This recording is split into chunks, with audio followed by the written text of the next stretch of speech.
Eita! Eu adoro esse show de luz, eu adoro esse show de luz. Obrigado, Diogão. Pode seguir, chegou! Pode seguir, chegou! Tamo no ar para mais um Pode Seguir, o podcast da associação mais interativa do Brasil. Eu sou Cláudio Souza, o seu consultor em proteção veicular. Tudo sobre proteção veicular? Pode me chamar. Ah lá, ó, é meu número pessoal, 986460039. Repetindo, 986460039. E direto aqui dos estúdios da Implantar. E antes de começar, ela chega primeiro. Vem pra cá, Raíssa, dá seu recado pra gente. E aí, galera, um recado importante da Implantar Telecom. Sabe o que garante que você assista a sua transmissão sem travar? Uma conexão estável de verdade. É só apontar a câmera pro QR Code aqui na tela e falar com a gente agora mesmo. A melhor internet, a melhor conexão. 600 mega, R$ 99,90. 1000 mega, R$ 119,90. É só chamar no 41 41 0955 e falar com o meu amigo Diogão, o rei das carrapetas, que ele também consegue aquele precinho especial. E outra coisa, hein? É brinde aqui agora. Só aqui no Pode Seguir você tem isso. R$50 na indicação. É Pix de 50 cortando assim, ó. Indicou alguém. A pessoa fechou a proteção veicular, R$50. 50. Vale também na Segura, hein? Me chamou lá, 986460039. Fechou a melhor proteção veicular do Brasil. Aqui, ó. Cinquentão tá na mão. Cinquentão tá na mão. Ó, Cláudio Souza, sou eu. Beleza? E também Pop Capas. Chama lá a Raquel, @popcapas. Tudo pro seu celular. Tem iPhone em promoção lá, ó. Isso aí, tem iPhone em promoção. Gente, vou falar com vocês aqui, já vou assumir na frente de todo mundo aqui. Deixa eu tomar uma água. Esse episódio já era para ter acontecido, mas eu fiz a... já aconteceu. Diogão corrigiu aqui nas carrapetas. Esse episódio aconteceu, mas eu perdi o vídeo. A minha habilidade com os computadores ficou defasada. Eu sou da época do Windows 98 ainda. Tem que assumir isso. E eu perdi o episódio desse amigo, desse cara querido, que fez essa gentileza de vir aqui no Pode Seguir, trocar uma ideia com a gente, jogar uma conversa fora, bater um papo de novo.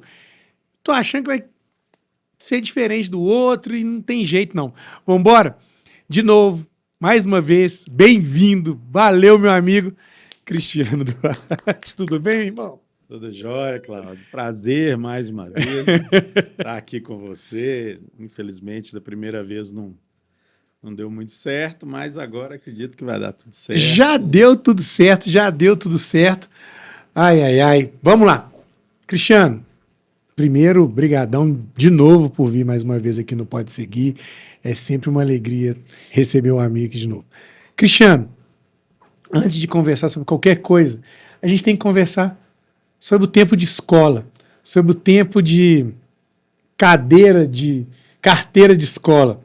Fala para mim por onde você já estudou, quem são as pessoas, professores que você se lembra e o melhor, primeira fileira, meio ou lá no fundo? Pois é, né, Cláudio?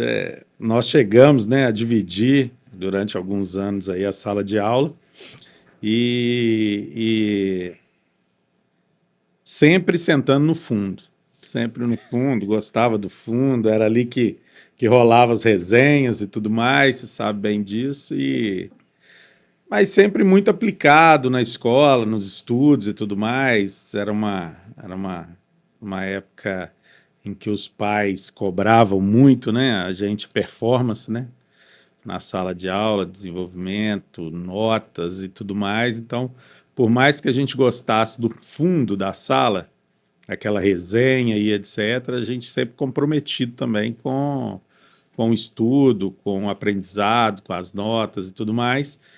Inicialmente, sempre em escola pública. Inicialmente foi na escola Josefina, no bairro, e posteriormente no Carlos Lacerda, que era um colégio, era não, né? É um colégio situada ali no bairro Ipiranga, e onde eu tive prazer de conhecer não só o Cláudio, mas como muitos outros colegas que eu tenho orgulho de manter até hoje. Nesse tempo de colégio aí, a gente consegue apontar alguns professores que chamaram mais atenção. No caso, Alexandre, né? Alexandre, depois veio a ser diretor, Ricardo, professor de matemática, Adriana, professora de ciências, acho que tinha a Lani, né? Professora de português, professora de português, tudo mais, tal. Tinha alguns professores assim que se destacavam mais e que estão aí ainda na memória da gente, acho que vai permanecer enquanto vida a gente tiver. São professores que inspiraram a gente. Eu tenho que mandar um abraço, eu não sei se nesse plano, no próximo, mas o Pinho da educação física, né? Se não é o professor Pinho para inspirar a gente a seguir essa trilha, vários campeonatos, né? Esqueci o outro professor também, que dava aula de handball para a gente, era muito bom também. Não era Alexandre, é Carlos Alexandre. Carlos Alexandre. Carlos Alexandre. Não, a gente teve esse prazer de dividir a sala de aula, dividir um banco de escola, trabalho juntos, mas aí cada um segue seu caminho, né? E surge o direito. Por que o direito? E também na faculdade de Direito, quem te inspirou? Como é que foi essa caminhada rumo ao direito? Pois é, né, Cláudio? Estando dentro da sala de aula, no curso de Direito, a gente vê que cada um dos alunos ali foi levado para aquele curso, né, por um motivo. O meu caso foi uma coisa mais atípica. No meu caso, ainda em tempo de escola, meus pais sempre foram comerciantes, etc, e tiveram, né, aqueles percalços que todo comerciante tem, percalços financeiros, com demandas trabalhistas e etc. E naquele momento, por mais que a gente tivesse essa instrução já, né, na escola, no que a gente chamava à época de segundo grau, acho que hoje é ensino médio, então, entretanto, especificamente nessa matéria de direito, né, da advocacia e tudo mais, muito pouco conhecimento. Então, com esses processos, principalmente, notadamente, os processos trabalhistas e tal, vinha aquela insegurança, né, do que poderia acontecer, como é que seria a execução, o que poderia ser penhorado em caso de inadimplência, e por aí vai. E foi nesse momento que me despertou a questão do direito, né, porque eu enxergava ali que a gente não podia ficar assim à mercê, né, sem saber o que está acontecendo, qual seria o desenrolar daquele tipo de coisa e tal. E aquilo me despertou ali o desejo de compreender, de saber, de buscar esse tipo de informação, e essa informação veio com a Faculdade de Direito. Na Faculdade de Direito, né, completando aí a pergunta que você já adiantou aí, tive alguns professores, né, André Baldino, que foi professor de Direito Penal, embora seja uma área que eu não busquei na minha vida, mas é um professor de considerável relevância na minha graduação. Teve o professor Max, né, que foi inicialmente professor de filosofia, posteriormente professor de direito constitucional, que também é uma pessoa que teve um impacto relevante na minha formação, no meu desenvolvimento como profissional, porque à época eu tinha uma certa dificuldade de falar em público, uma certa timidez e tudo mais, e o Max, esse professor Max, ele teve uma participação preponderante nessa quebra, nessa divisão aí, nessa quebra de timidez que eu tive de superar, né? Tive de fazer. A maior dificuldade nossa é justamente isso, né? Falar em público, conversa. Nós somos dois conversados, né? Sim. Falando, mas não que tem que falar para mais alguém, e eu também, nas essas dificuldades do começo de lecionar, foi bem difícil para mim também. Mas a faculdade, ela traz desafios, né? Traz desafios, não só os desafios dentro da sala de aula. Quais foram os desafios que você mais encontrou? Quais foram as dificuldades para poder cursar e chegar a concluir o curso?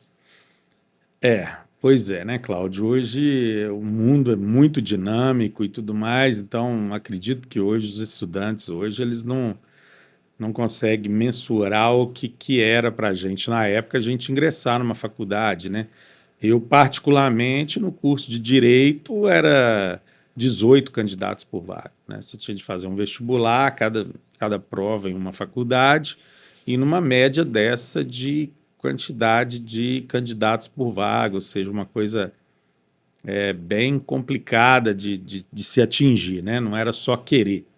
Precisava realmente ter um certo mérito para você conseguir alcançar esse sonho, esse objetivo. E eu, né, tanto eu quanto você também, né, Cláudio, nós começamos a estudar, né, passamos no vestibular e fomos para a Universidade de Itaúna. E aí, junto com a Universidade de Itaúna, vieram uma série de dificuldades, como o Cláudio mesmo colocou, além das dificuldades já conhecidas dentro da sala de aula, né, que é a questão do deslocamento diário, né, que não é fácil ir para a cidade de Itaúna e voltar todos os dias, conciliar esses estudos com trabalho, né, Cláudio? A questão financeira também é uma questão que deve ser pontuada e tudo mais, mas com esforço, com força de vontade, com dedicação, graças a Deus a gente conseguiu superar todos esses percalços aí e conseguir concluir essa graduação. Essa graduação, né? Para quem se localizar hoje, a Universidade de Itaúna aqui de Belo Horizonte é umas 2 horas, né? Sim. 2 horas e meia de ônibus. Sim. Então nós saímos aqui de Belo Horizonte, né? Vamos para Itaúna, passávamos lá estudando de 19 até as 22h40, voltava de ônibus e no outro dia, 6, 7 horas da manhã, estávamos de volta no trabalho, né? Então, muitas vezes aula sábado, era um desafio muito grande. Mas dentro da sala de aula a gente tem esses desafios e isso tem que ser uma coisa prazerosa, né? Perfeito. E conciliar trabalho e estudo é uma arte. A gente precisa de ter um ambiente de trabalho que também entenda, Perfeito. Né, Perfeito. Os nossos desafios. E como foi para você o ambiente de trabalho conciliando com os estudos? Eu, graças a Deus, nessa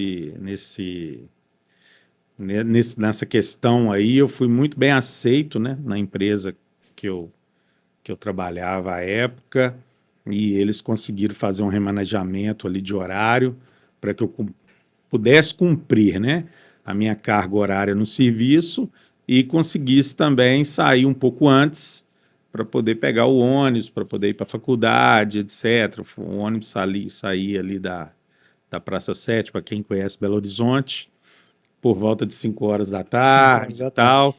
Então, eu largava serviço ali no Alto Afonso Pena e tinha que chegar lá a tempo. Então, mas o serviço foi, meus chefes, né, as pessoas com quem eu trabalhava foram sempre muito compreensivas com relação a esse tipo de coisa. Nesse sentido, eu não posso reclamar de nada, né? Parece também que as coisas vão conspirando a favor, né, Cláudio? É isso. Você está buscando uma coisa positiva, você está buscando uma evolução pessoal e tudo mais, então as coisas vão convergindo, vão conspirando também para facilitar esse tipo de coisa. Lá eles te aproveitaram também, né? Sim, não só na questão... Você lá dentro galgou os primeiros passos Perfeito. Com a advocacia. Como é que foi? Perfeito. Mas antes de chegar a ser o advogado da empresa, você começou lá de que forma? Sim. Comecei lá com 19 para 20 anos, para poder, né, como contínuo, né? Office boy, que a gente dizia à época. Contínuo. Nem sei se existe essa profissão ainda, né? E dentro da empresa a gente já foi, né, ali com o decurso de tempo, já foi galgando ali o nosso espaço, mostrando uma certa competência, um certo merecimento, uma certa meritocracia para poder buscar algo maior. E depois, com o curso de Direito, né, como essa empresa ela tinha um setor jurídico dentro dela, aí eu pleiteei, né, essa mudança para o departamento jurídico e, por sorte, fui atendido e lá realmente foram os meus primeiros passos na advocacia, né? Foi dentro desse departamento jurídico aí, um departamento jurídico mais consultivo, mas foi dentro do pouco, né? Pouco contencioso, mais consultivo, mas foi dentro da empresa os primeiros passos, com certeza. E depois desse tempo todo já trabalhando, já exercendo, como é que você está enxergando? Como é que você observa o mercado de trabalho para o direito? Ainda é um mercado promissor? Aquele menino está lá hoje para marcar o xizinho, não sei nem se está marcando mais o xizinho, vai escolher a profissão. Ainda vale a pena? Vale a pena escolher o direito? Por quê? Cláudio, eu entendo que sim. Eu entendo que sim, é uma profissão como agora, né, a abertura de tantas faculdades, a inúmeras possibilidades, programas governamentais que facilitam o acesso, né, à faculdade, né, ao curso superior e tudo mais. Então, hoje, a gama de profissionais do mercado, não só na área do direito, na área da advocacia, como todas as outras, isso aumentou exponencialmente. Exponencialmente, isso é fato. Mas, ainda assim, né, existe o espaço para os bons profissionais. Quem é bom profissional, quem se dedica, quem busca atualização, quem busca se manter atualizado dentro da sua profissão, espaço para esse tipo de pessoa não vai faltar, não falta. Né? Então, o próprio mercado ele vai selecionando os profissionais. Então, aqueles que realmente buscam, que se dedicam, que têm que tem interesse em exercer aquela profissão, para esses profissionais sempre vai existir espaço, sempre vai existir mercado. Eu não me preocuparia com isso. A maior preocupação é que tipo de profissional você quer se tornar, né? Quem você quer ser, o que você objetiva ser. Então, isso é muito mais importante do que a quantidade de profissionais que tem no mercado. Bom, essa é a minha opinião, né? É isso aí. Hoje, todas as profissões são impactadas pela questão da inteligência artificial. A inteligência artificial veio, vai ficar. E no mundo do direito, como é que você tem visto isso? Como tem impactado? Tem facilitado? É uma ferramenta facilitadora ou uma ferramenta que veio para atrapalhar? Aí também é uma outra questão aí que é uma opinião assim, muito pessoal, né? Como é uma ferramenta que vem sendo difundida agora, muitos profissionais ainda não têm um domínio total sobre esse tipo de ferramenta e tal.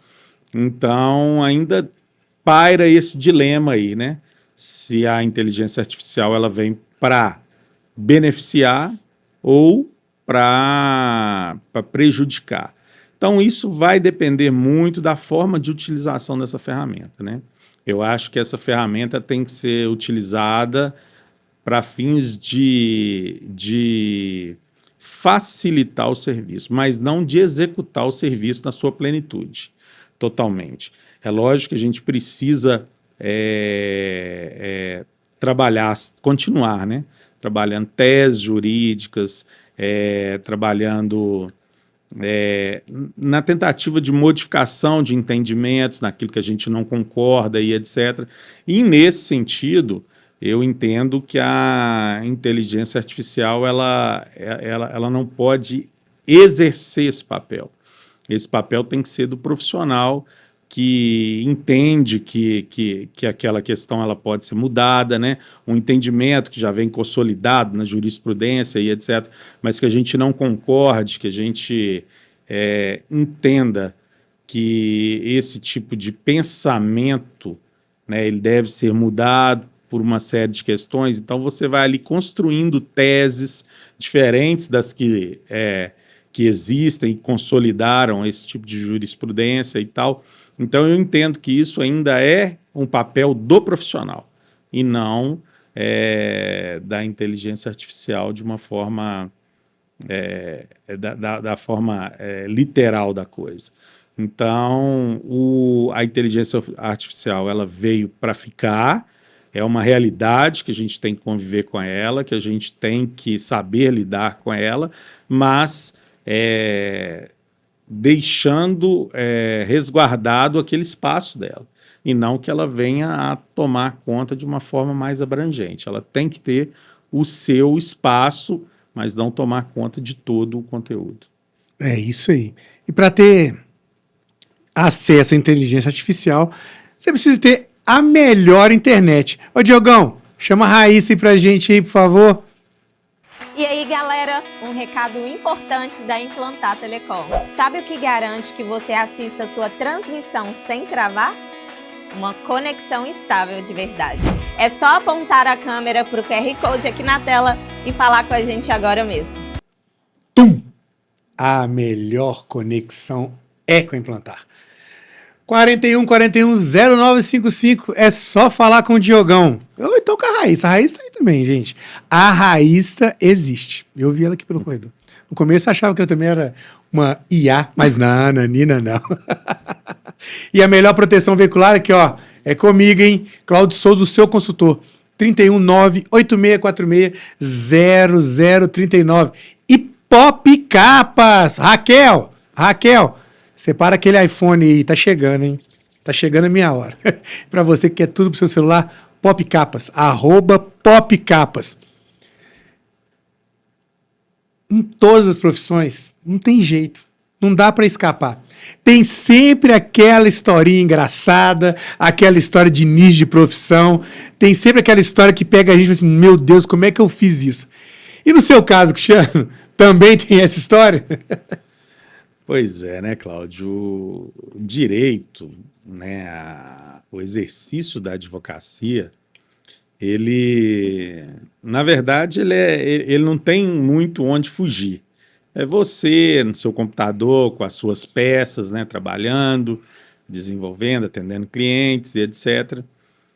Mas, especificamente, quando há necessidade, né, de realizar audiências, onde ali você vai na frente de um juiz, com os profissionais, né, que na audiência são chamados de ex-adverso e tudo mais, clientes e por aí vai, é onde que a coisa costuma fugir um pouquinho do script, né?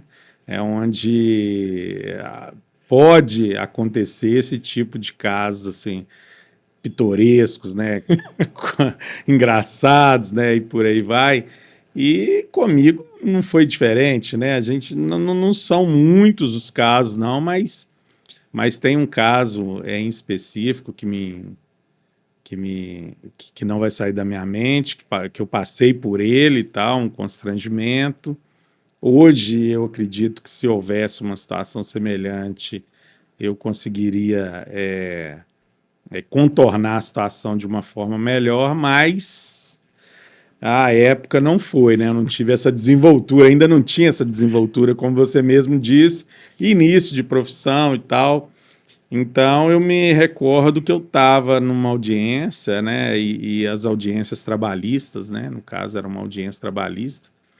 E as audiências trabalhistas, elas têm, por óbvio, o início, uma tentativa de conciliação, né? Os juízes sempre propõem e a gente tenta trabalhar em cima dessa possibilidade de conciliação para que o processo se encerre ali, para que ele seja mais ágil e etc., atenda a necessidade da empresa, a necessidade do profissional que está ali pleiteando algum direito e tal. E foi o caso. Então, nessa audiência específica, estava eu pelo lado do reclamante, no caso, trabalhador, e do outro lado, o advogado da empresa e tal. E aí, o advogado da empresa veio com uma proposta, né, de acordo, não aceitamos a proposta, fizemos uma contraproposta. E aí, nesse caso, ele foi e colocou uma expressão, né, uma palavra que eu nunca tinha ouvido falar, não tinha, e que é comumente utilizada, principalmente na área trabalhista, que é, ele veio e me propôs uma salomônica. Então, doutor, já que tem esse impasse aqui, vamos fazer uma salomônica e tal. E aí, aquilo ali, eu estava todo pronto para audiência e tudo mais, bem preparado, e aquilo ali me tirou me tirou do prumo, né? Porque eu não estava esperando aquele tipo de palavra, não tinha traquejo com aquilo.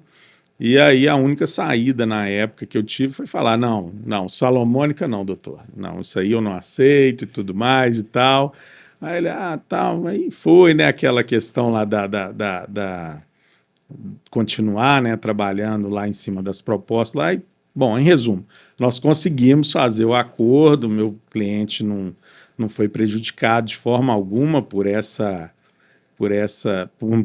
eu não saber exatamente o que significava, né, essa expressão e tal, salomônica. E aí depois, né, já fora da audiência, que eu vinha ficar sabendo do que se tratava. O que esse cara me propôs?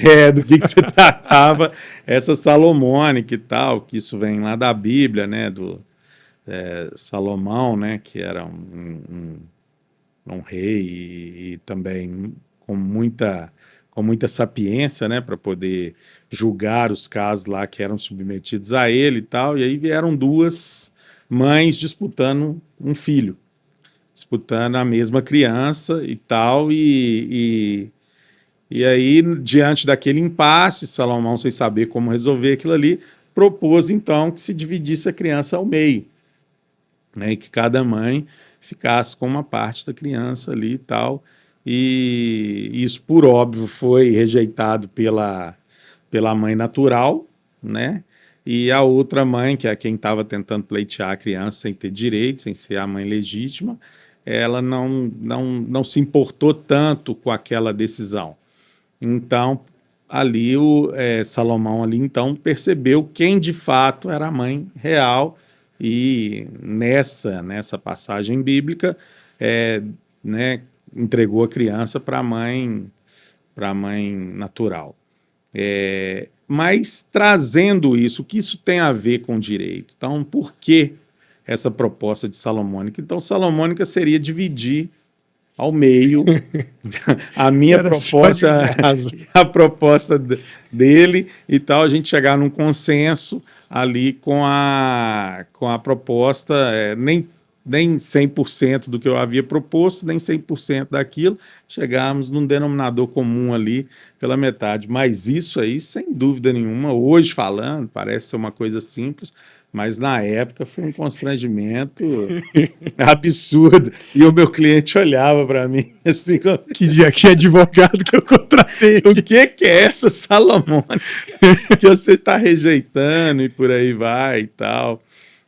Foi um caso assim que acho que entrou para a minha história. Tô imaginando o outro colega olhando. Mas tem muito. Ele já deve estar contando. Os profissionais mais experientes, eles sabem lidar dessa forma para constranger e para tirar já, né, o advogado, estabilizar, né? Desestabilizar o advogado menos experiente, digamos assim. É uma coisa velada, né? Não é pública, mas que a gente sabe que tem truques nas mãos. Truque nas mãos. São artimanhas que são utilizadas e que não tem nada demais, né? A gente vai ganhando isso aí mesmo com a atuação e tudo mais, a gente vai percebendo esse tipo de coisa e vai ganhando os antídotos para esse tipo de estratégia, né? O que a gente observa também que, na maioria das vezes, todas as vezes, é um linguajar mais rebuscado, mais cheio de pronomes, muita coisa assim. Sim. É bom demais. Então, Salomão, criança, vamos voltar nessa época de escola, né? O direito na escola. Muitas das vezes a gente fala com as pessoas, você tem que conhecer seus direitos, deveres. E para você, Cristiano, esse assunto deve ser tratado na escola? Ah, Cláudio, não tenho dúvida. Não tenho dúvida. Para mim é mais do que necessário e eu sou a prova viva disso, né? Como eu já tinha comentado antes, eu, né, ainda adolescente, cursando aí o que a gente chamava à época de segundo grau, hoje acredito que seja ensino médio. Ensino médio. Então, ali em plena fase, né, de estudo, de aprendizado e etc., e com relação à questão jurídica, os direitos da gente, o que que a gente, até onde a gente pode ir, o que que a gente pode esperar, o que que a gente pode pleitear, né, os direitos, os deveres e tudo mais, e tão cru, né, na época, a ponto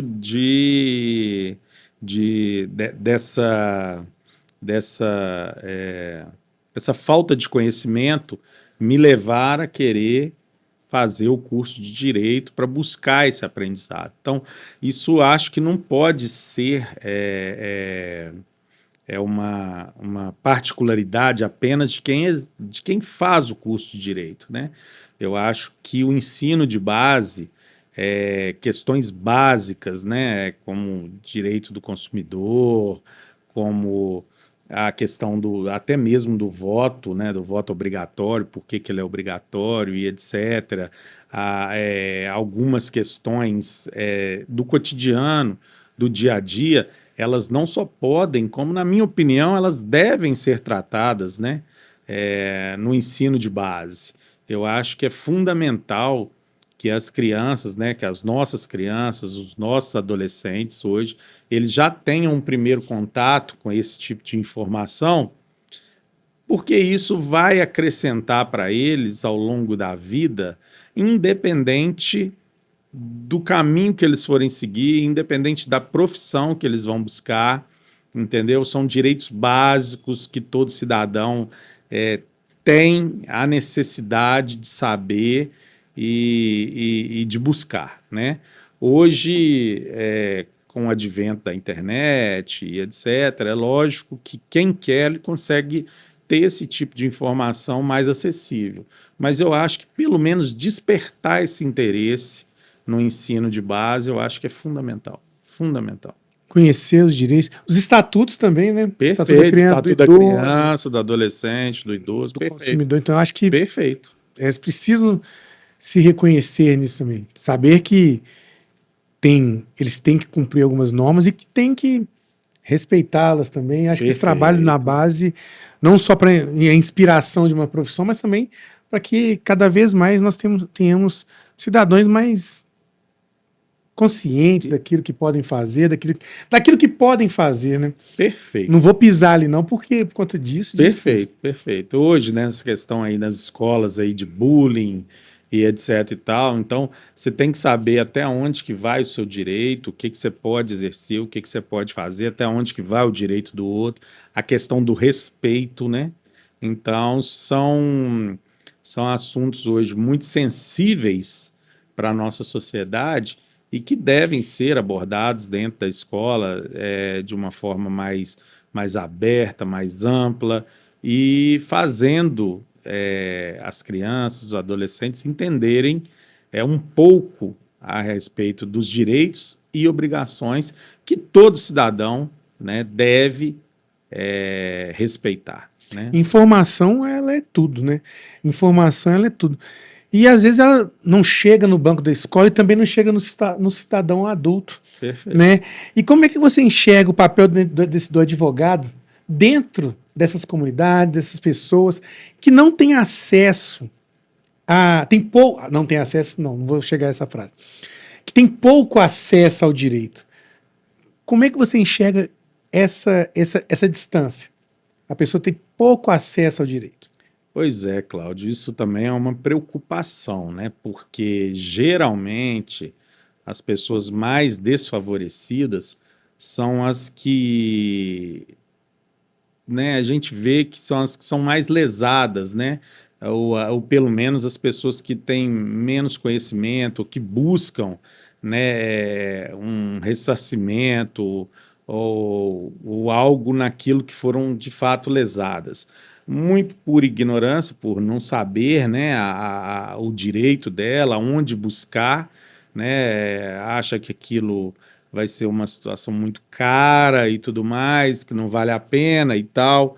Então passa a aceitar aquilo com naturalidade, absorve aquele prejuízo, aquela situação que ela foi colocada e que a lei a resguarda, mas que ela não faz valer, né, esse direito que ela tem. Então, a Constituição Federal, né, os estatutos que você citou, da criança, do adolescente, do idoso, o Estatuto, o Código de Defesa do Consumidor, e por aí vai, são diplomas legais que garantem, né, é, é, esse tipo de que vem para evitar esse tipo de lesão, evitar que a população em geral que ela sofra com esse tipo de coisa, mas precisa da pessoa também ter o conhecimento, saber como manejar esses instrumentos, né? Então, para isso tem a Defensoria Pública, né, com advogados lá que prestam esse tipo de serviço gratuitamente. Dentro dos autos do processo tem a questão da justiça gratuita, né, que a pessoa que é pobre no sentido legal não tem condição de arcar com os custos de um processo e etc. Então, o Estado resguarda essas pessoas, garante o direito delas, como todo e qualquer cidadão, mas elas têm também que ter essa instrução para se poder fazer valer esse direito, né? E aí é mais do que necessário que essa informação, a difusão dessas informações, desses direitos, dessas possibilidades, que elas cheguem também aos adultos, né, que moram em periferias, que moram em regiões aí mais desfavorecidas, digamos assim.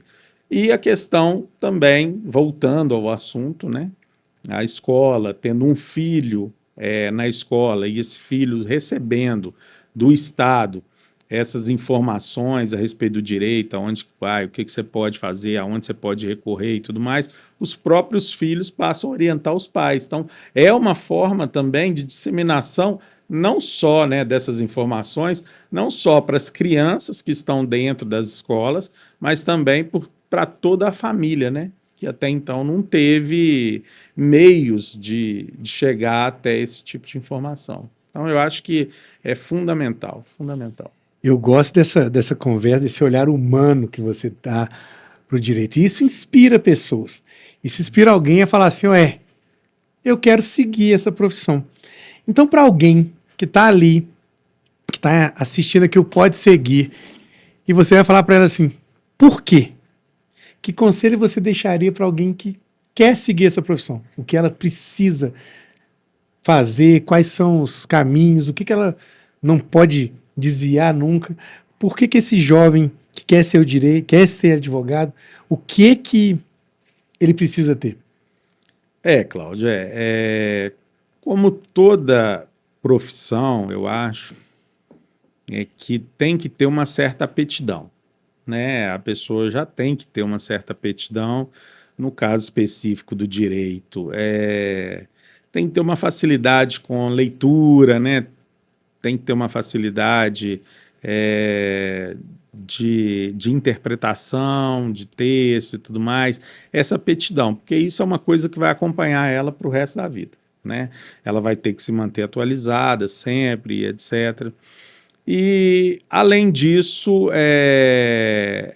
se dedicar, né? Eu acho que a palavra-chave, seja numa profissão como direito, ou como educação física, ou qualquer outra, é a questão da dedicação. É você ingressar na faculdade com afinco, sabendo que é aquilo ali que vai definir o seu futuro, vai definir quem você quer ser, o que você quer ser e como você quer ser.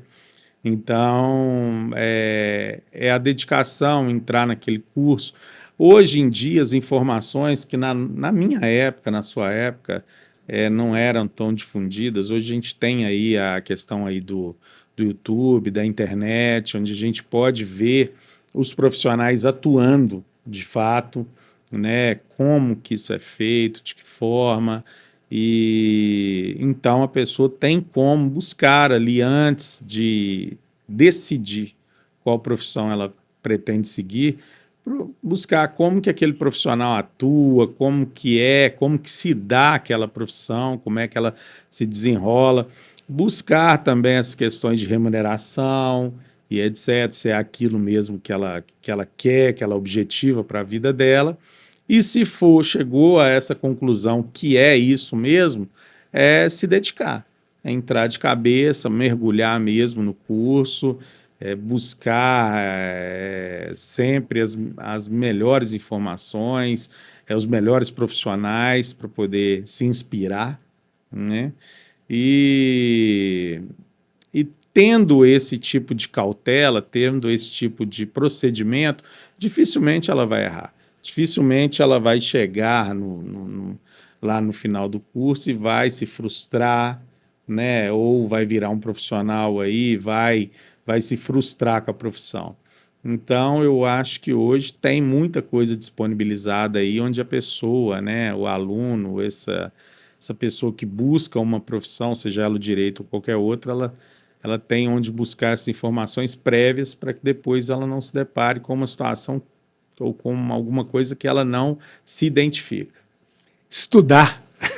Sim. Estudar. Preparo prévio evita desempenho fraco. Cristiano, não é tudo mil maravilhas, né?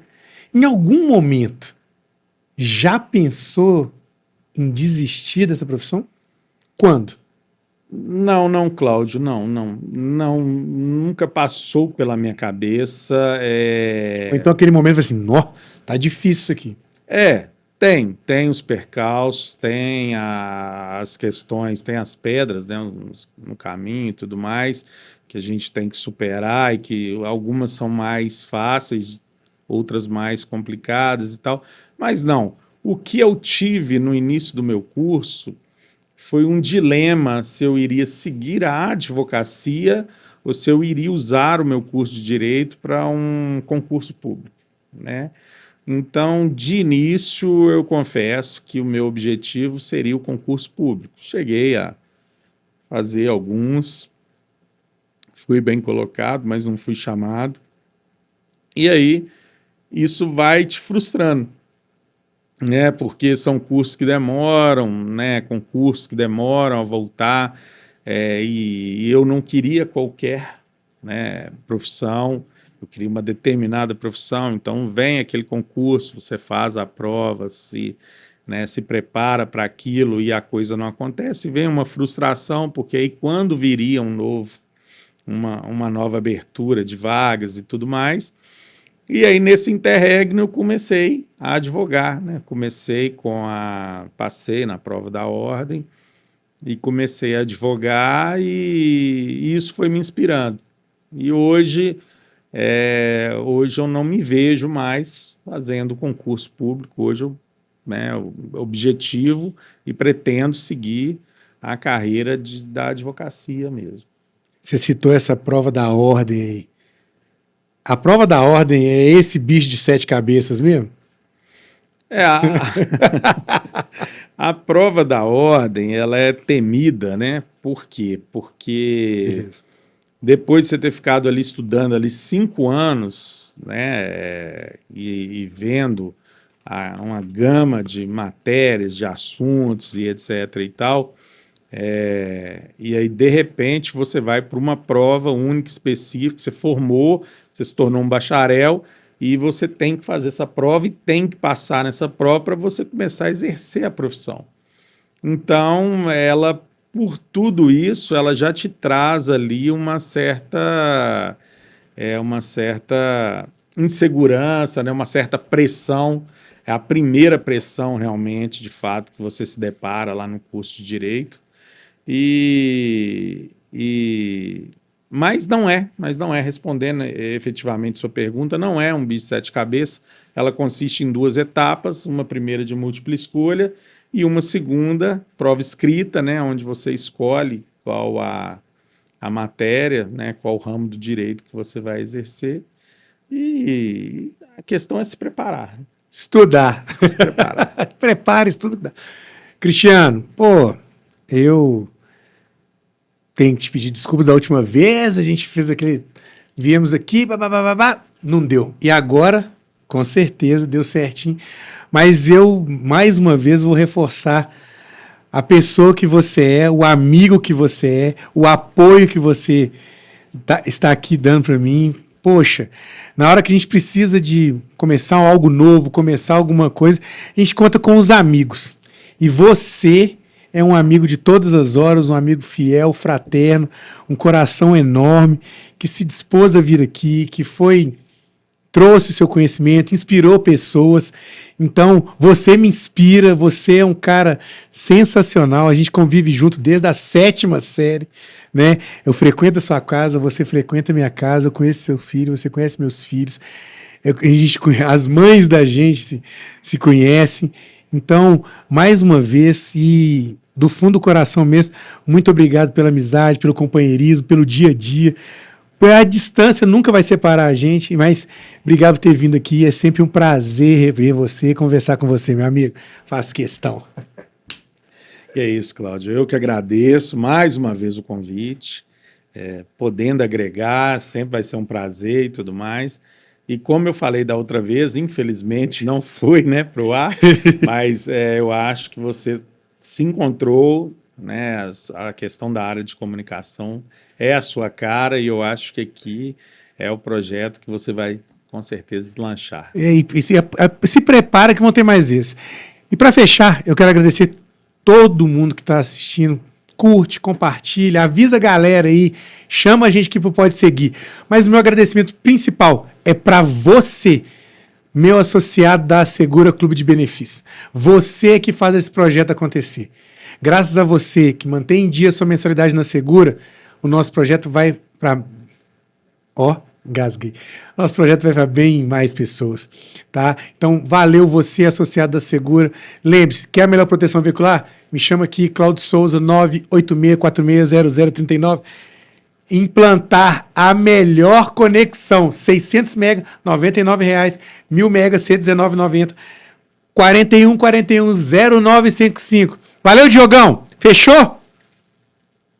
Solta as carrapetas e você está no Pode Seguir, o podcast da associação mais interativa do Brasil. Obrigado, prazer, até a próxima. Fui, tchau, tchau. Fecha, Diogão!